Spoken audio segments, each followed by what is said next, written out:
ప్రేమ నమ్మకము కలిగినటువంటి యేసుక్రీస్తు ప్రభువుల నామమును బట్టి ఆత్మీయ సహోదరులు సహోదరులకందరికీ నా యొక్క వందనములు.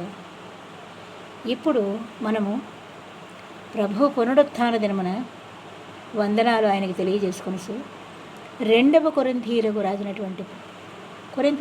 2వ పత్రికలు 6వ అధ్యాయంలో చిన్న మాటను చెప్పుకుందాం. ఆయన మనలో నివసిస్తాను, మనతో ఉంటానని వాగ్దానం చేసిన దేవుడు. ఆయన వాగ్దానం చేసి మరువడు, విడివడు, ఎడబాయడు. ఆయన సృష్టికర్త, ప్రేమామయుడు, కరుణ, కృపా, కనికర సంపన్నుడు. ఆయనకే సదాకాలము స్తుతి కలుగునుగాక. ఆమేన్.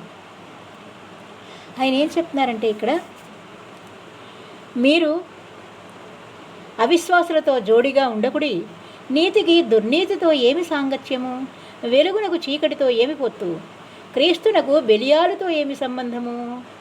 అవిశ్వాసతో విశ్వాసికి పాలెక్కడిది? దేవుని ఆలయమునకు విగ్రహములతో ఏమి పొందిక? మనము జీవము గల దేవుని ఆలయమై ఉన్నాము. అందుకు దేవుడు ఇలాగు సెలవిచ్చుచున్నాడు, నేను వారిలో నివసించి సంచరింతును, నేను వారి దేవుడనై ఉందును, వారు నా ప్రజలై ఉందురు. కావున మీరు వారి మధ్య నుండి బయలువెడలి ప్రత్యేకముగా ఉండుడి. అపవిత్రమైన దానిని ముట్టకూడని ప్రభువు చెప్పుచున్నాడు.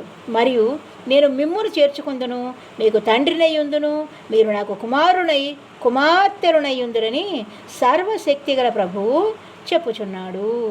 ప్రియులారా, మనకు ఈ వాగ్దానములు ఉన్నవి గనుక దేవుని భయముతో పరిశుద్ధతను సంపూర్తి చేసి కొనుచు శరీరమునకును ఆత్మకును కలిగిన సమస్త కల్మషము నుండి మనలను పవిత్రుడనుగా చేసుకొందుము.